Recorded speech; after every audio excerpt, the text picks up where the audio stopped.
I tell you what I did. On Tuesday, my wife couldn't go with me because her parents are not doing all that well.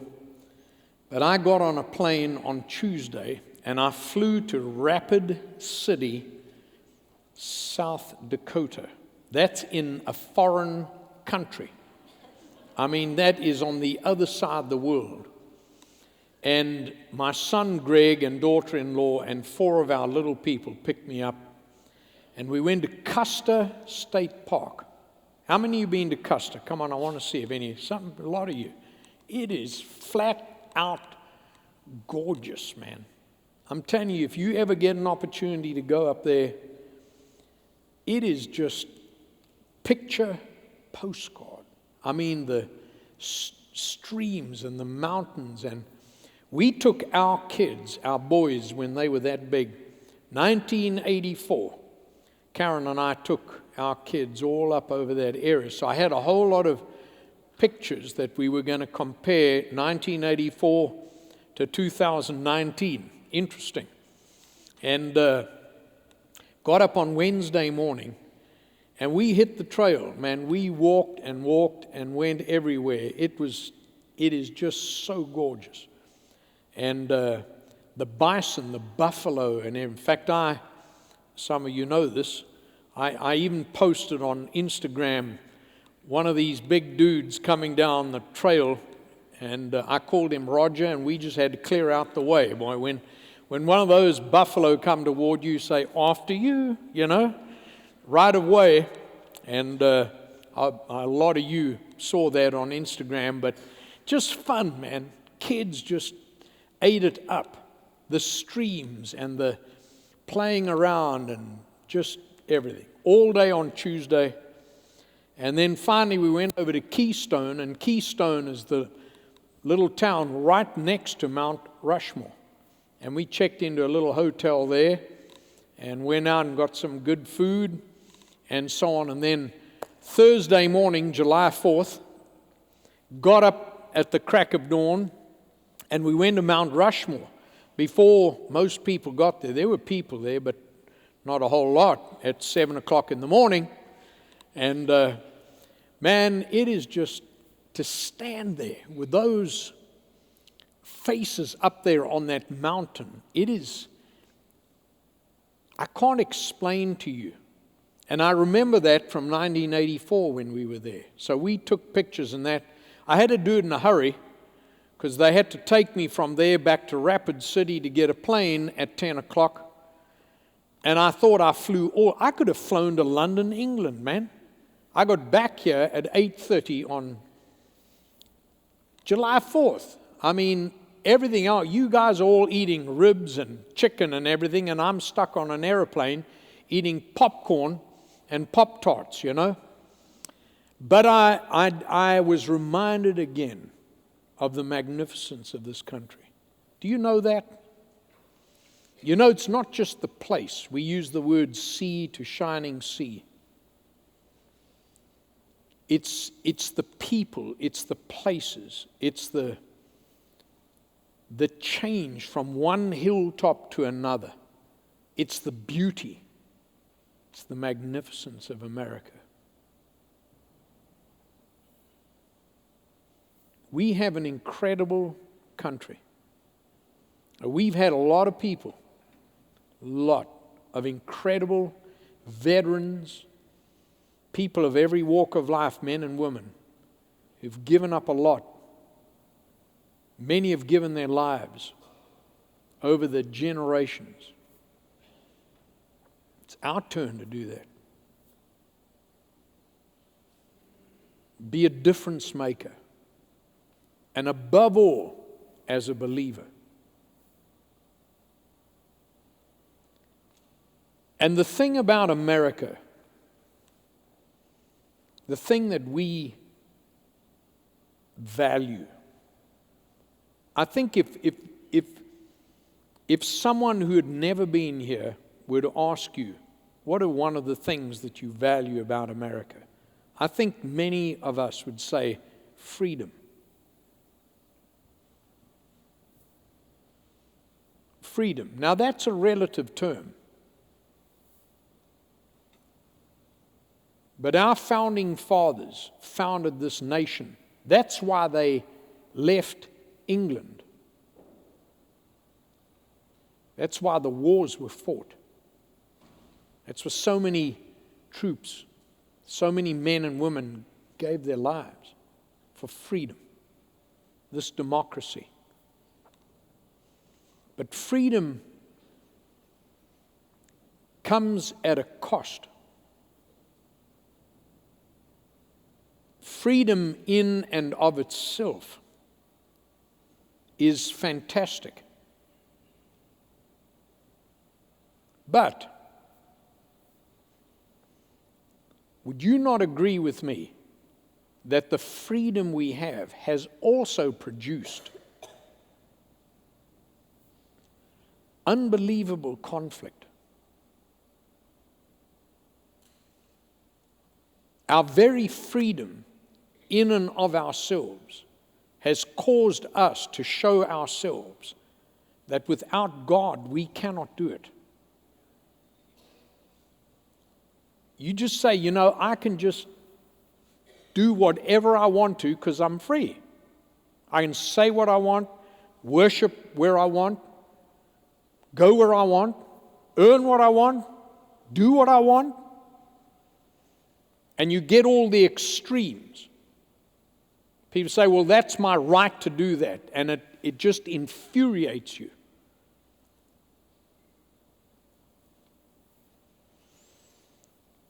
I want you to look at something here with me. Because we're doing this journey with Paul, in case some of you have not had an opportunity to be with us. Are we talking about a man, Paul, in the Bible, and Paul, the apostle as he's known, when he grew up, he was a God hater. Even though he was very religious. So I'm going to ask you, can you be very religious and a God hater at the same time? You better believe you can. And Paul, we know because we know the story about him, he was a persecutor. He was a blasphemer. I mean, he was so besotted on nailing Christians, getting them to be silent, put them in jail, and in his case, getting them executed. I mean, this guy went ballistic. He would go anywhere, do anything. And then he met Jesus, and his whole life changed. Everything about him changed. And amongst the many things is he became a God server, not a God blasphemer. He realized that God loved him so much, that Jesus was so alive and so real, had forgiven him for the worst sin that you and I could possibly imagine, had restored him, given him a new heart, a fresh beginning, that he was willing to do anything. He was going to be a true servant. And so God said to him, I'm going to use you to be a game changer in the world in which you live. And so we know that Paul had 4 journeys that he went on. We've looked at the first one and we're in the middle of the second one. And even last week, for those who were here, you remember he came down to this place called Troas. This is the edge of Turkey here. What you and I know as Turkey, Asia, all right? And when he got to this place, God spoke to him in a dream and said, you need to come over here to Greece. So this is modern day Greece, also ancient Greece. You know, I've been to Greece quite a number of times, and I know probably quite a few of you have too. Great places to go, by the way. Islands like Santorini, Mykonos, and you could go on and on. Greece is a great vacation destiny, good holiday place. And if you're really out of your head, go and have a honeymoon over there, all right? I mean, it's just a real destiny place.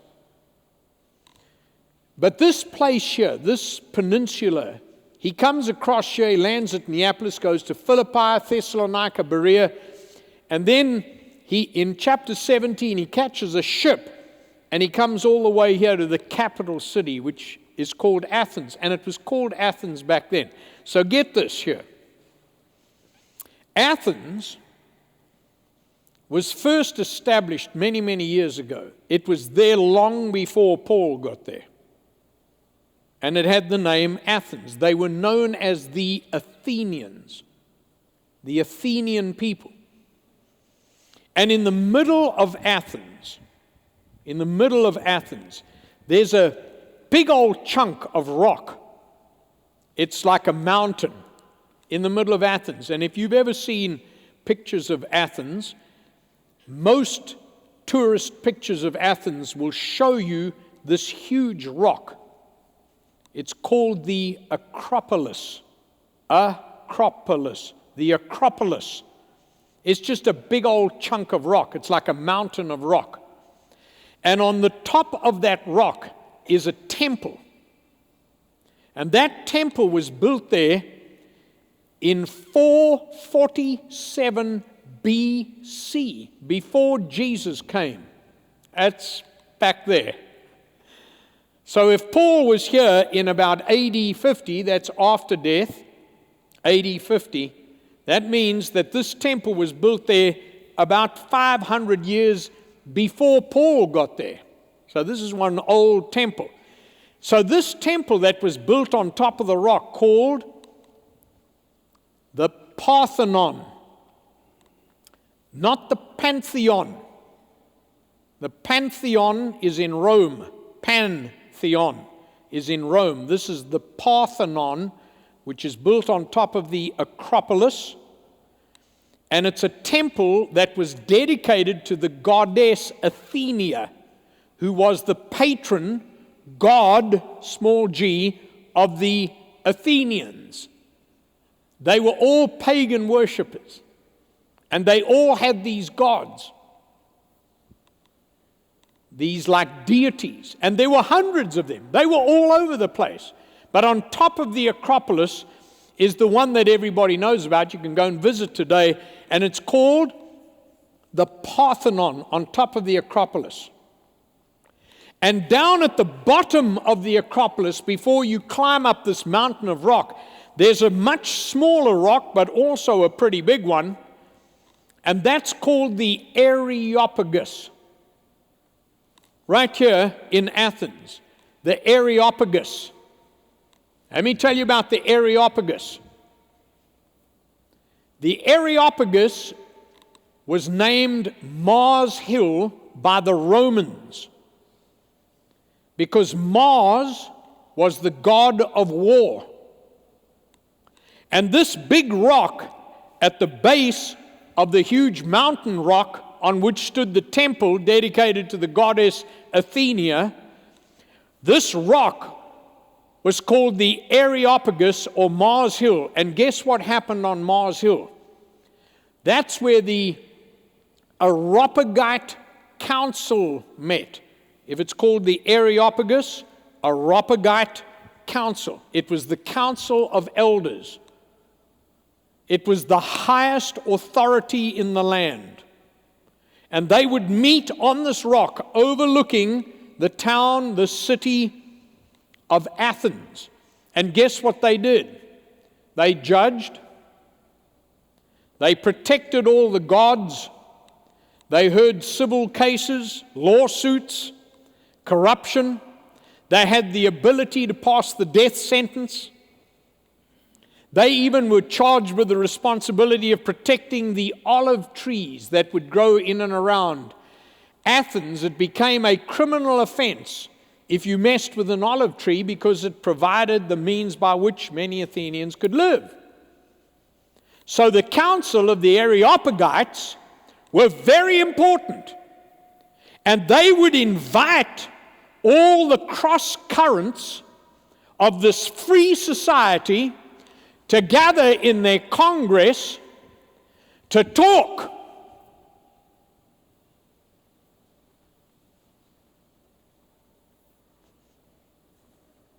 They would gather in this free society all the crosswinds of needs, wants, civic duty, finances, taxation, religion, philosophy. And they would gather there, and the council of the Areopagus had the power and the authority to yada, yada, yada, yada, yada, yada, yada, and talk and talk and talk and talk. They did. And that's where Paul went to tell them about Jesus.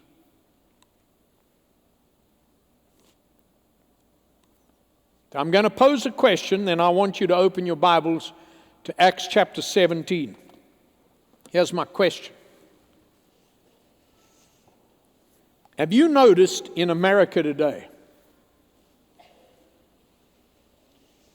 that it seemingly is becoming more difficult to witness for Christ in America? This is in a free country. Hello? Where you can pray, you can worship your God. Oh, by the way, I couldn't help but notice at Mount Rushmore, when you walk in, there was a table set up with some strange-looking dude.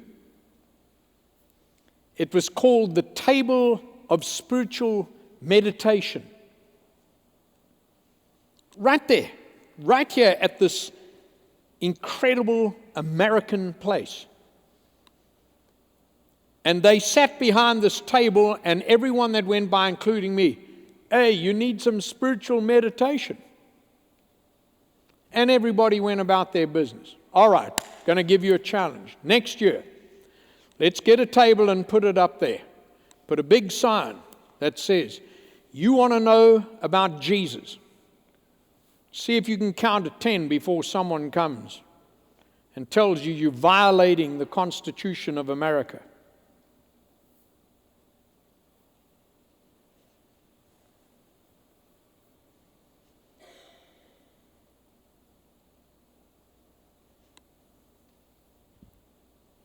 Here's my question. What was it about Paul in this context and his witnessing where freedom reigns? Because the Athenians kind of bragged about their freedom. All right, let me read this to you very quickly. Acts chapter 17. Now, it's going to make some sense now that I've explained just a little bit. Verse 16. Now, while Paul was waiting for them at Athens, his spirit was provoked within him because he saw that the city was full of idols. So he reasoned in the synagogue with the Jews and the devout persons, and in the marketplace every day with those who happened to be there. Some of the Epicurean and Stoic philosophers also conversed with him. Some said, "What does this babbler wish to say?" Others said, "He seems to be a preacher of foreign divinities because he was preaching Jesus through the resurrection." Strange, nobody seemed to have had a problem with them, with all their idol worship and pagan gods. But just hold on a second, because somebody showed up and had the audacity to talk about Jesus. So they took him and they brought him to the Areopagus, saying, "May we know what this new teaching is?" Remember, that's the place where they would bring them and say, "You can speak freely. For you bring some strange things to our ears, and we wish to know therefore what these things mean." Now all the Athenians and foreigners who lived there would spend their time in nothing except telling or hearing something new. You know what that is in the Hebrew text? Yada, yada, yada, yada, yada. Anyway, okay. Verse 22. So Paul, standing in the midst of the Areopagus on Mars Hill, said, "Men of Athens, I perceive that in every way you are very religious. For I passed along and I observed objects of your worship. I also found an altar with this inscription, to an unknown God. What therefore you worship as unknown, I proclaim to you.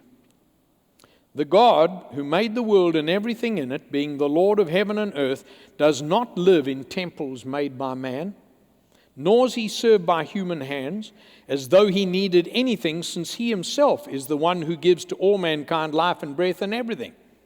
And he made from one man every nation of mankind to live on all the face of the earth, having determined allotted periods and the boundaries of their dwelling places, that they should seek God and perhaps feel their way toward him and find him. Yet he is actually not far from any of us. For it is in him that we live and we move, and we have our being. As even some of your own poets, you philosophers, have said, we are indeed his offspring. Being then God's offspring, we ought not to think that the divine being is like gold or silver or stone, an image formed by art and the imagination of man. The times of ignorance God overlooked, but now he commands all people everywhere to repent, because he has fixed a day on which he will judge the world in righteousness by a man whom he has appointed, and of this he has given assurance to us all by raising Jesus from the dead.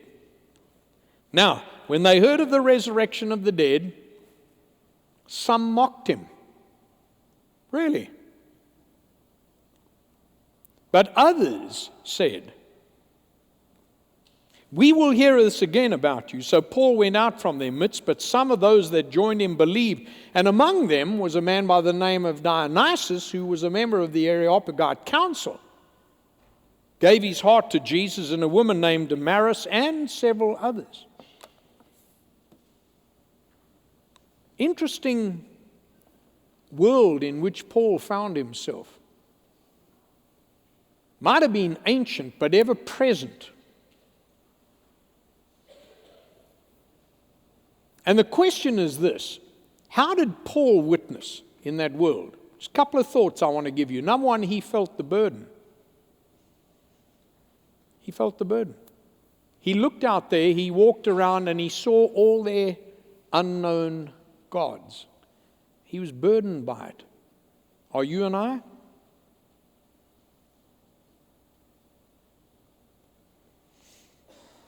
He felt the burden. I'm asking a very big question today. You're going to hear me say this perhaps too often today. Most of you know that about me. I'm a fun-loving man. I get into everything. I'm afraid to really love life. But man, I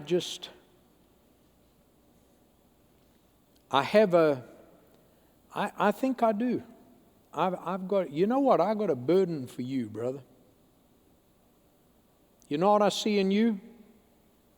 Great guy, into everything. Football, enjoying yourself, living life to the fullest. You're worshiping unknown gods, man. You're going to run out of time, brother. You're going to come up empty.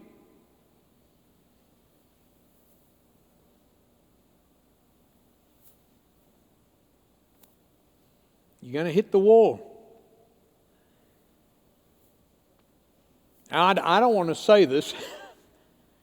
You're going to die one day. You might go through this life. Do you know who died in a helicopter crash in the Bahamas 2 days ago? Multi-billionaire from West Virginia. 61 years old. Reputedly the most wealthy man in West Virginia. Billionaire. You know who was with him? His 22-year-old daughter. You know who's with her? 3 of her best friends.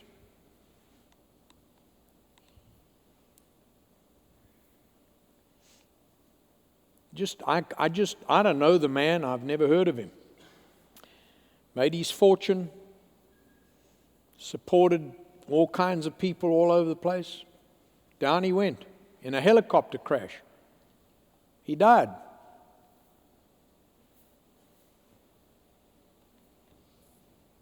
I'm going to ask you, where's his billions? He got them with him?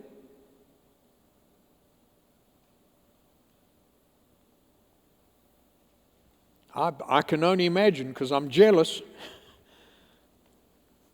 My absolute dream. Any of you want to build me a really nice house on the beach in the Bahamas? I'll take it. It suits my personality. I'll invite some of you over there. Folks, this is great stuff. Paul felt the burden. Number two, he understood the challenge. He knew what was going on. And by the way, he could see it. Unknown gods. Here come the Epicureans. By the way, both the Epicureans and the Stoics, you know what they did? They presented both philosophy and religion as a system, not as a faith.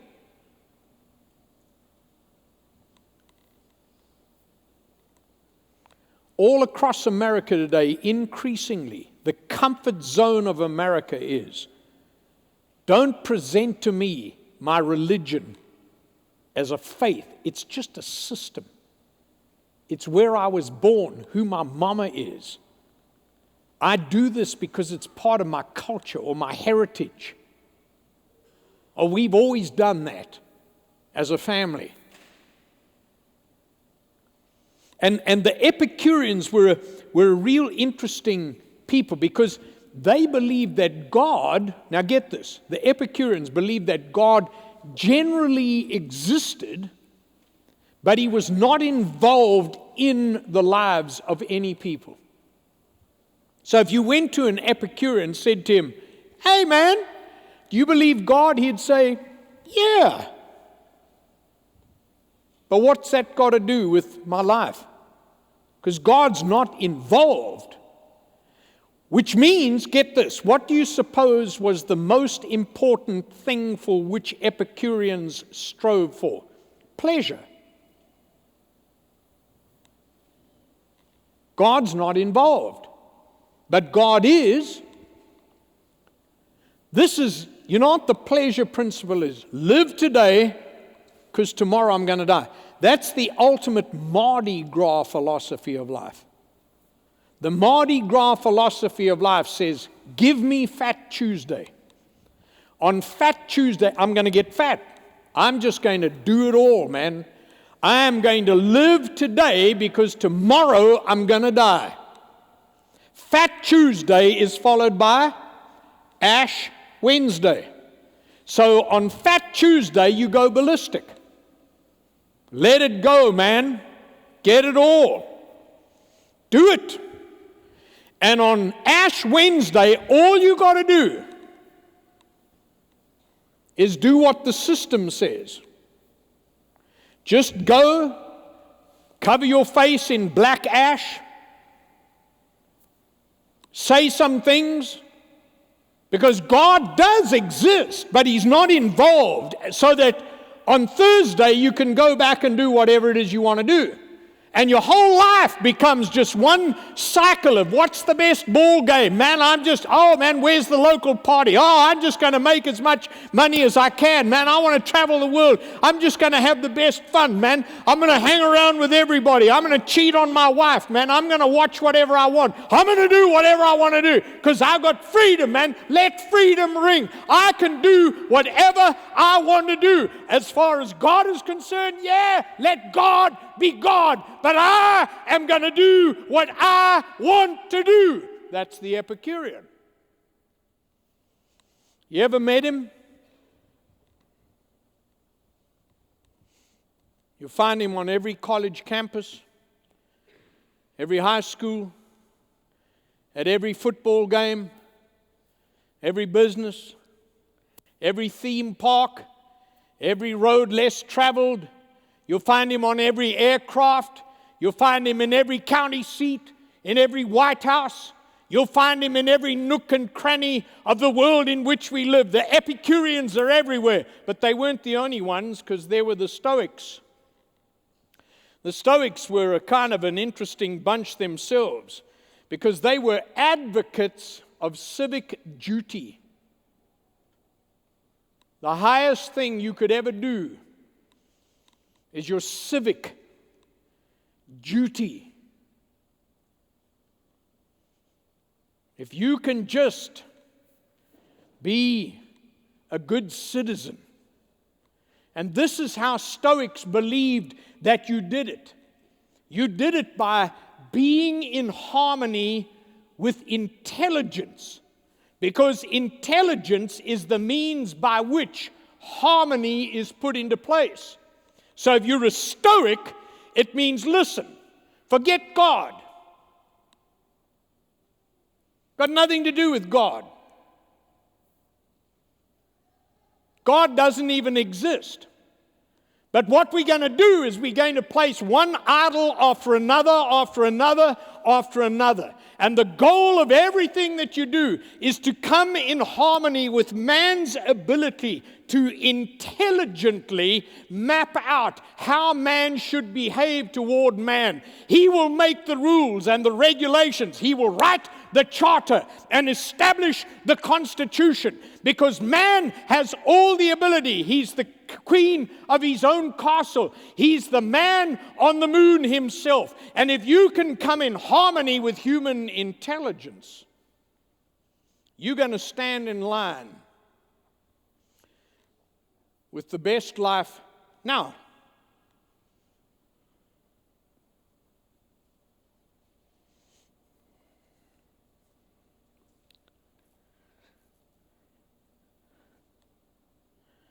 see, Paul had a burden. He understood the challenge, so he went to the hornet's nest. And for him, that was Mars Hill. He went right to the point at which this all came together. He didn't say, well, you know, I'm just going to be private about this. He didn't sit down and say, man, I'm going to say nothing. I'm not going to rock the boat. He went straight to the Areopagus, right there at the Areopagite Council. I mean, this was the intersection. And there they came. And it was there that he connected with the people. You know, that's all he did. He just connected with the people. It's powerful, man. Christians don't remove themselves.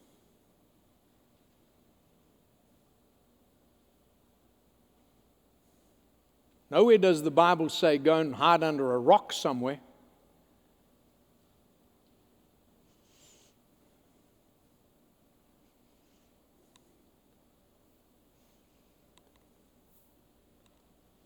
And it was there that he presented God's truth. You know, if you look at what he said, what did he do? He said, let me tell you something, guys. You're talking about all this philosophy and religion. This God, this unknown God, let me describe him to you. He made you, made the world. He loves you. God raised him from the dead. He wants to forgive you. His name is Jesus. And then he left the results up to God.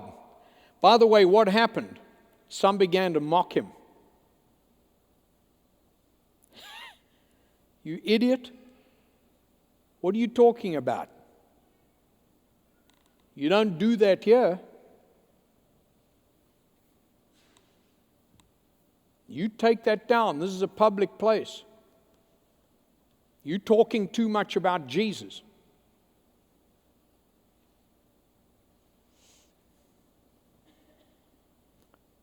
Listen, guys, I was invited to go to the Carolina Panthers 15 years ago and pray in front of the whole crowd. Great honor, because I love football. until the guy that invited me said, "Oh, Dr. Wilton, just one thing. When you pray at the beginning of the Panthers game, you're not allowed to mention Jesus." So I didn't go. By the way, did I tell you that I was going to be sitting in the box with the commissioner of the NFL? I could have got a picture, put it on Instagram. I mean, 800 people liked my buffalo. They would have liked the old commissioner. I'm not sure if we had Instagram 15 years ago, but whatever it was, I would have made sure you saw it. I didn't go. I didn't make a big song and dance about it. I didn't go writing letters and going berserk. In fact, this is the first time I've ever spoken about it, 15 years later. I just didn't go. Excuse me?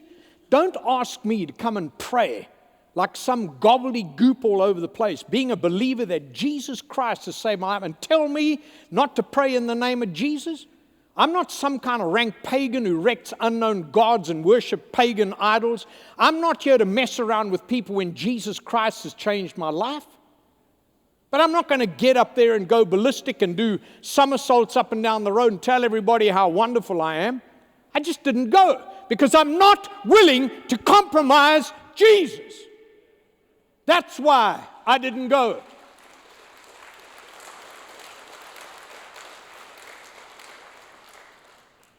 So would you have gone? Just so that you can sit in the box? Tell everybody you were invited to pray at a great game? All of those things are great. If they called me tomorrow and said, "Come and pray," and they told me I could pray in Jesus' name, I'm in, man. I'll cancel a Sunday morning service. I like that stuff. He left the result. Some mocked him. Let me tell you what happened, folks. There are a bunch of people who came to know Jesus. Right there on Mars Hill. Right in the middle of all the stuff. I like that. So as the band comes and joins me this morning, how about it? Now, I just want to say this to you before we go. Now do you know why? First thing I always ask you to do is, would you give your heart to Jesus? I'm at some time going to say, have a great day, because I'm going to do it. Go to the beach, man. Next couple of weeks, I got some vacation coming up. I can't wait.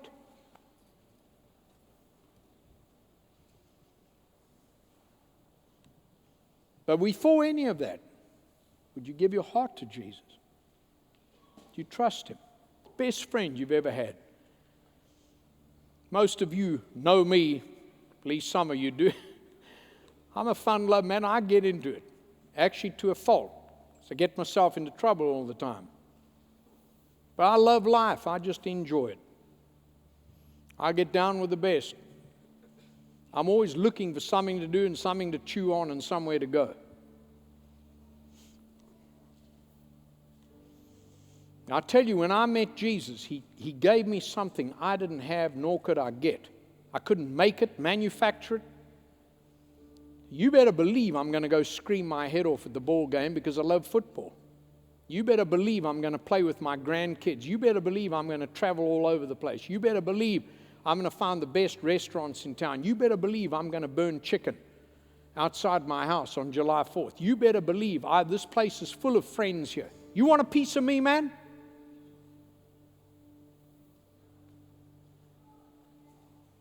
I decided years ago I'm not going through life backwards, tunneling underground with a big fat lid. Happiness is a choice. I determine. But I determine because I know Christ is in me, and greater is He that's in me than the one who's in the world. Because the world is so full of junk. It's so full of yada yada. It's so full of up and down, this way and that way. It's so full of conflict. It's so full of trying to survive. It's so full of hurt and pain, blessings and cursings. I cannot do this without Jesus, because it's in Him that we live and we move and we have our being. I present to you Jesus. We're going to sing a great song here together because Jesus was the Word at the very beginning. He always is. We're going to be here, Corey and all of us. We're all going to be here. I'm going to ask you today to come. Step out from the balcony and come. Step out from the middle seat and come. I'm going to invite you to turn to your friends today and say, come. Take someone by the hand today and say, come, let's go. Give your heart to Jesus today. Your life will change forever. I promise you that. I'm just going to be another one in your canoe paddling with you. I love it. And I love July 4th. And I sure do love you.